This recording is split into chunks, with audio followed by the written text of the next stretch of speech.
continued from last episode where we looked at cost curves and we looked at revenue curves. We said that, just as a very, very quick reminder, that with the cost curves,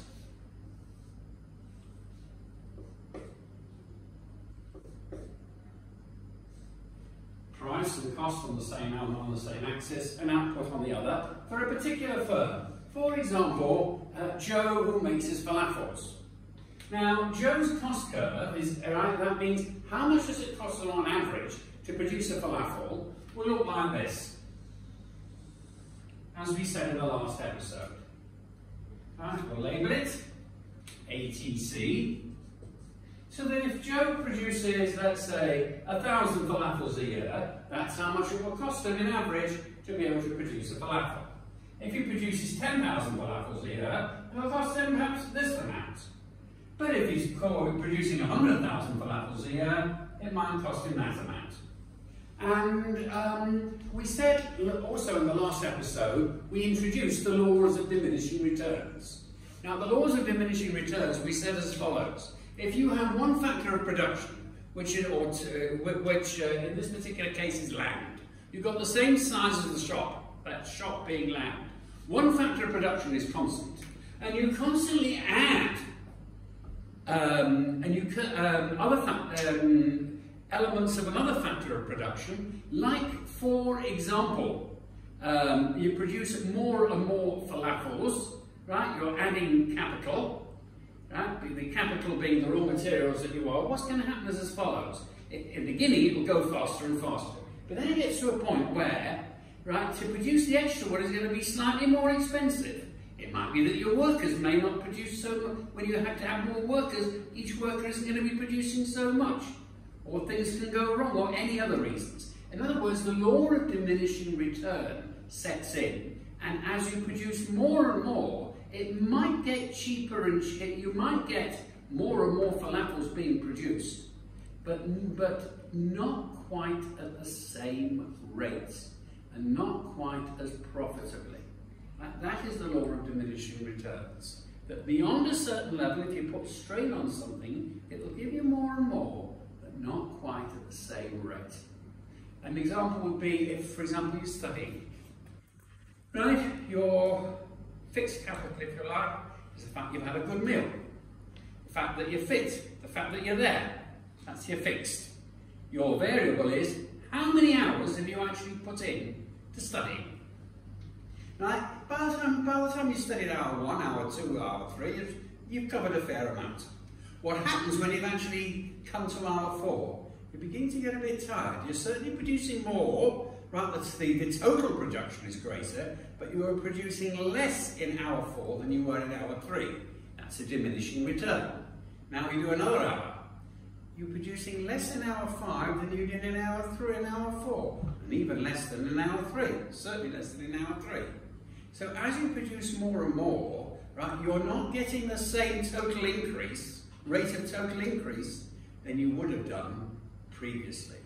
That is the law of diminishing returns. And that explains why what happens is that the shape of this curve becomes, more and more expensive to be able to, with the same resources, to be able to produce a falafel. That's what we said last time, and that is your average total cost.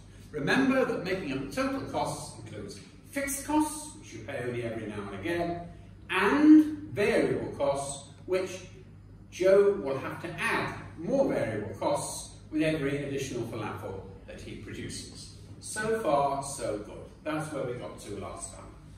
Now, the question is, how much should Joe produce if Joe wants to maximize his profits? Now, in last episode, we introduced the average total cost, right? How much on average does it cost to produce falafels? If you produce this amount, that will be the price. If that's how much will be the cost. If it's this amount, that's how much it will be.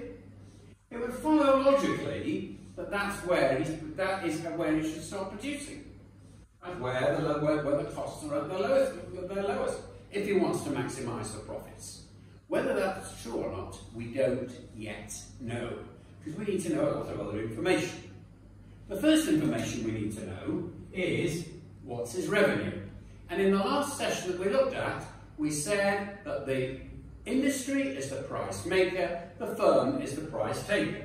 And let's say supply and demand said that the going price for a falafel is $4. So we'll say P1 is $4, and we'll put in at P1 his revenue curve, which means that for every falafel that Joe produces, whether that he will take the same price, which is $4.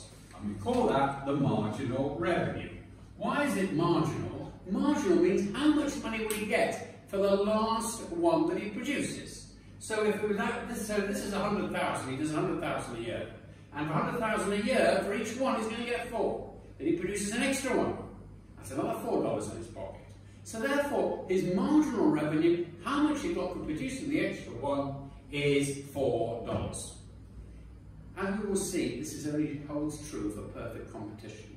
It does not hold true for any of the other 3 business models that we're going to be looking at in future episodes.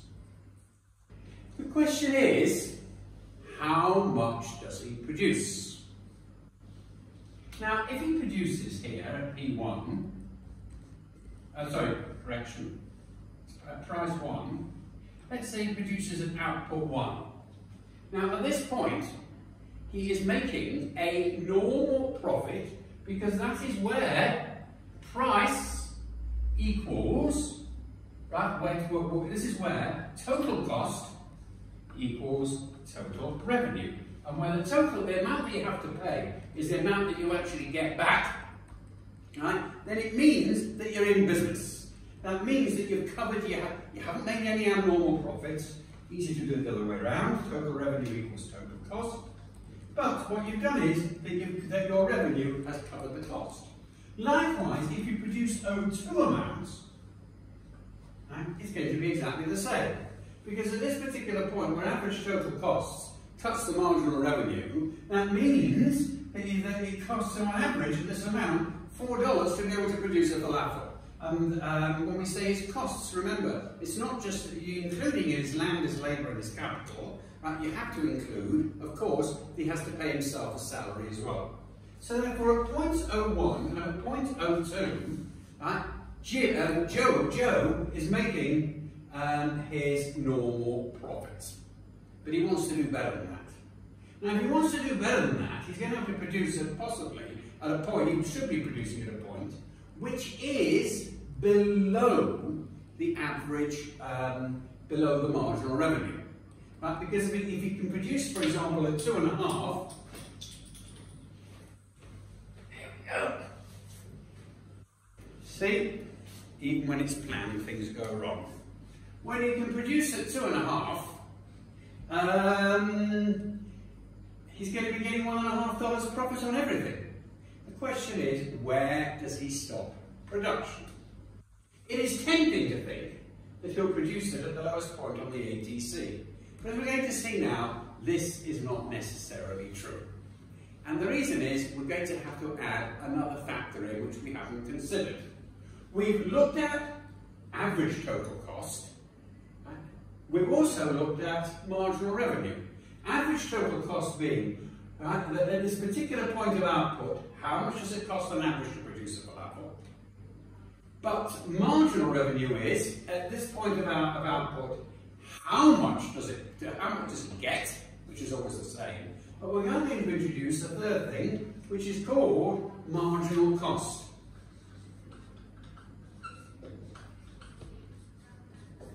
Right?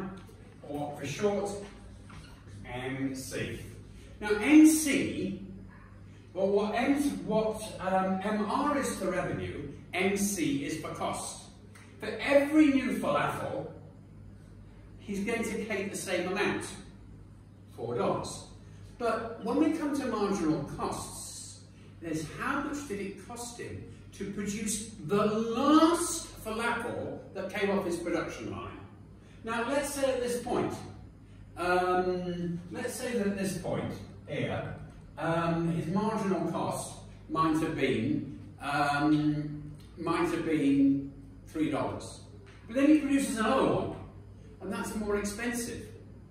That cost him $3.10. So do you understand? It can sometimes happen that by producing more, and he's got to employ more people and all the rest of it, his marginal costs can go up. So marginal cost is how much did it cost to produce the last one? Now think about it. Overall, if you've got a small business and you're only employing one person half day at peak times, right, as you produce more and more, your marginal cost will go down because using the same person, he's just going to do a little bit more work, it's going to go down. Suddenly what happens, all of a sudden, you've got to take another person on. Once you have to take another person on, the amount that it costs to produce more, you've got to include the second person's wages. And he'll want the same as the first person's wages. So therefore, it will go up. Obviously, if you were to look at the marginal cost curve, it would be very, very complex. But what happens in real life, or what happens overall in economics at this level, is we're going to make it simple. That at the beginning, right, the marginal costs go down, but then when we have to employ more people, right, or buy more equipment or things like that, it's going to start going up again. That's your marginal cost curve. Now, the important thing to know is as follows. That as long as your marginal costs, how much it costs you to produce the last falafel, are below how much it costs you on average to produce the last falafel, your marginal costs, your average total costs are going to go down. So in this area, before they intersect, right, say at 0.1, what is happening is that the marginal costs are beginning to bottom out. But it's still well below the, correct. Your marginal costs are beginning to bottom out, but they're still well below the average total costs. So therefore what they're doing is they are pulling the average cost down. Now let's go a bit further to where my pen is, here. At this point, the marginal costs are rising.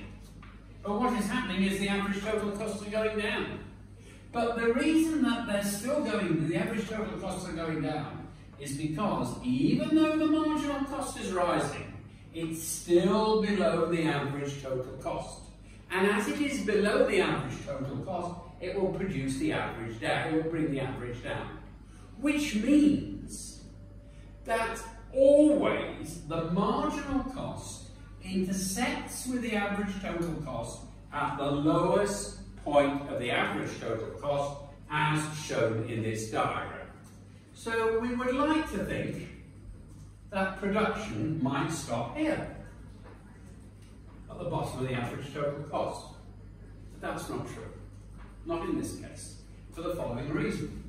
Because it's true that he might be making $1.50 profits on here.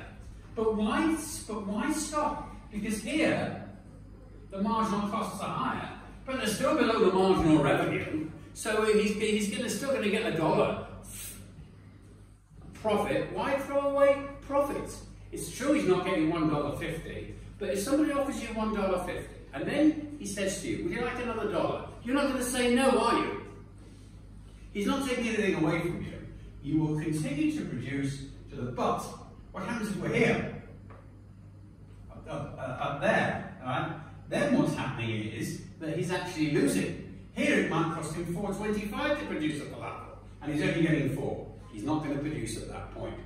So therefore, production stops where profits end, where marginal cost equals marginal revenue and marginal cost rising. So therefore, it's over here. Production stops here at that point. And therefore at OX, very good, at OX there, that is where production stops if he wants to maximize his profits. And that is how a firm in the short run, right, in the short run, when he's operating from the same shop, that is his fixed factor, and he's got other factors which are variable, such as his labour and his capital. It's at that point that where production stops. Production stops where marginal cost equals marginal revenue, with marginal cost rising. And that is the point of profit maximisation.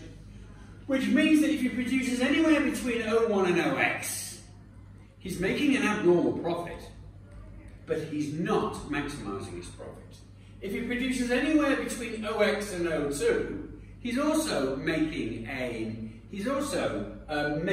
more than a normal profit, an abnormal profit, but he's not maximising his profits. So therefore, all this area here that I'm shading in, that is the profits, right? The profits here, right? He produces up to there, and it's this area which actually represents the abnormal profits that he's making to such a degree that there's no other place that he could put his production where he would maximise his profits. So that is the final rule. Repeat it for about the 5th time, that we stop producing where marginal cost equals marginal revenue, with the marginal cost rising. All this works when the business, in perfect competition, is in the short run. In the short run, what's going to happen is Joe is going to be operating out of his small shop where he employs where he's got enough space to be able to employ one person. But then what's going to happen is that there are lots of other people in town that are producing falafels, and the question is, will Joe survive when he's got competition? Because when people hear about Joe's profits, what happens is more and more people enter the industry. So let's put another little diagram here. Right, let's put a nice little diagram about the industry. Falafels, P.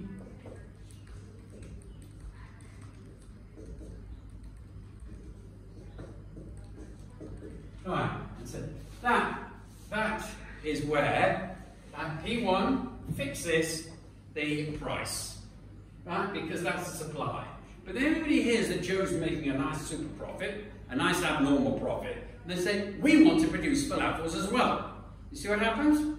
So therefore what happens is that the supply curve moves to the left, from S to S2. That means that the price goes down.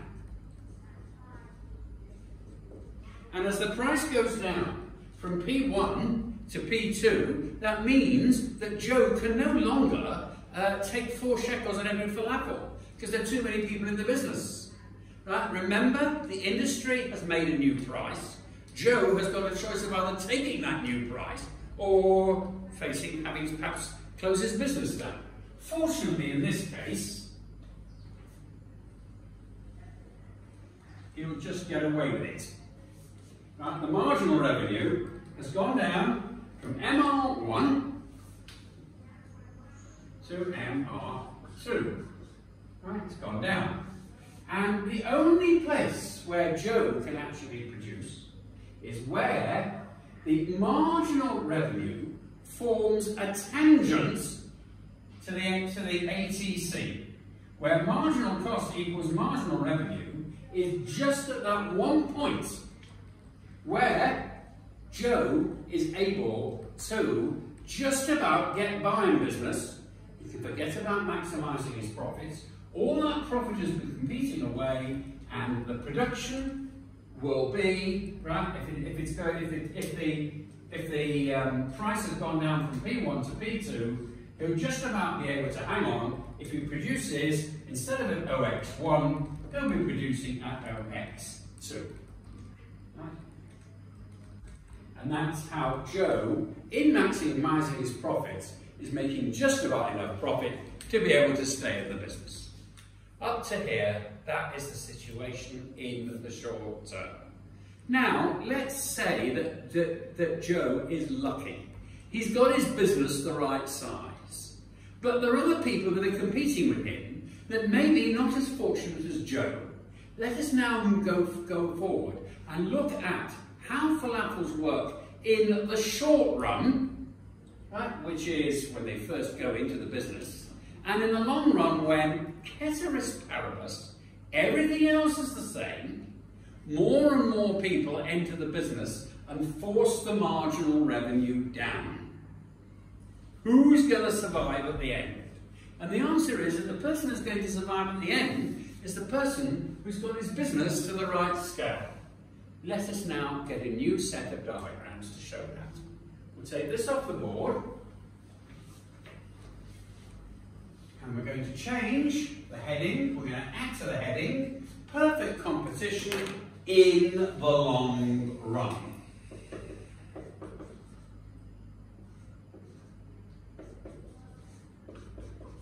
Now, the difference between the short run and the long run is that in the short run, only one, possibly two, but certainly not all three, factors of production are variable. There is at least one factor of production which is fixed. So that in the short run, right, what can happen is as follows. That you've got three people that are producing falafels in town. Here we are. Cost, price, and cost. We've got Joe over here. Put Joe's cost curve in. That's Joe. Right, well, just stick to the ATC. And we'll call this ATC Joe. You've got two other people that are producing. You've got somebody who's a bit smaller than Joe, right? Let's call him Fred. Fred has only got a small one, he's operating out the whole of a wall. Right? So we'll put Fred over here. We've got a third character, Mary. She also likes falafels, but Mary likes to do things big. She likes to employ lots of people, and she's made a big falafel place. And her cost curve is over here. ATC, sorry, that was ATC Fred, and this is ATC Mary. Okay? Now, if the price is here, P1, right, Joe, Fred, Joe, and Mary, right, we'll be making decent business. It's true that Joe, who's got it just right, he's got his shop just the right price, maybe doing better than Mary, but if we put the marginal revenue over here, right, and leave it here, I can call this MR1, they're all in business. But as more people compete, what's going to happen? As more people compete, the marginal revenue goes from P1 to P2, as we demonstrated, and it's going to be there. So that, if it's at P2, and this is the long run position, Joe is the one person that can stay in business. You see why? Because he's got his business just the right size for the long term. The others, if Fred wants to stay in business, he can't operate with his factors of production, right? Because he's too small. He has not got the economy of scale. The economy of scale means that the way he's combined land, labour and capital together, right, means that he will not have the economy of scale because he can't do it as cheaply as Joe can because he's smaller than Joe. Likewise, Mary can't do it as cheaply as Joe can because Mary's got far more complications in the way she runs her business. So either Mary and Fred buy themselves new businesses which actually imitate Joe's curve, or what's going to happen is they're out of the business because their marginal revenue, which has gone down from 2 to 3, is enough, just about enough to keep Joe going, but it's not enough to keep Fred going, and it's not enough to keep Mary going. So what can happen in the long run is that Fred is out of the business, Mary's out of the business, Joe is still there, and what we end up with is that you've got this long run cost curve which shows that in the long run the way that you combine land, labour and capital is at this amount, right, for output 1, and that's the cheapest way that you can actually do it, and it's those that have got the best economy of scale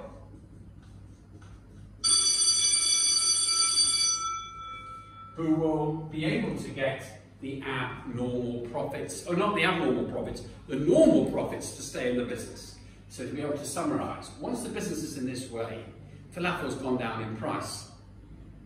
Right? You've got to run things the way Joe does, not too big, not too small, in order to stay in the business. But that's what it is for the producer. Perfect competition is very hard for the producer in the long run, but very good news for the consumer, because the consumer gets it at the cheapest possible price as the result of the competition. That ends our episode on perfect competition. Thank you very much indeed for watching, and our next one in the series will be on monopoly.